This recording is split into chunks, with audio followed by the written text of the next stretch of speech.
আপনার বিল্ডিং এর কলাম এবং কংক্রিটের ফিনিশিং ভালো আসছে না, এই ক্ষেত্রে দুইটি কাজ করণীয়। প্রথম হচ্ছে কংক্রিটের সকল ক্ষেত্রে ভাইব্রেটর ব্যবহার করা, এবং আরেকটি গুরুত্বপূর্ণ কাজ সেটা হচ্ছে শাটারিং করার পূর্বে শাটারিং অয়েল ব্যবহার করা।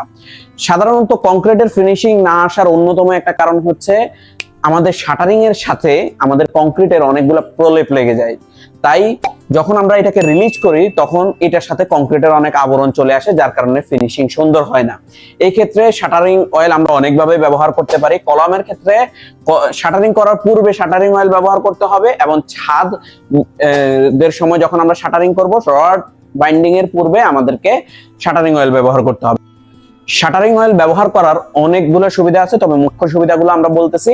সেটা হচ্ছে শাটারিং অয়েল ব্যবহার করলে কংক্রিটের ছোট ছোট ছিদ্রের অনেকটা হ্রাস পায়, আর হচ্ছে শাটারিং অয়েলের কারণে শাটারের সাথে কংক্রিট লাগতে দেয় না, যার কারণে ওই আপনার শাটার যখন কংক্রিট থেকে রিলিজ করবেন সেই রিলিজ এজেন্টের সময়টা খুবই ভালো হবে।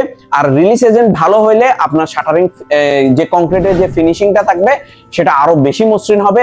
আর ঠিকাদার ভাইদের জন্য আরো সুবিধা হলো, যেহেতু কংক্রিটের প্রলেপ শাটারিং এর সাথে লাগে না, তাই তাদের স্টিল শিট এবং হচ্ছে শাটারিং এর অন্যান্য সরঞ্জামের দিয়ে আরো অনেক দিন বেশি ব্যবহার করা যাবে।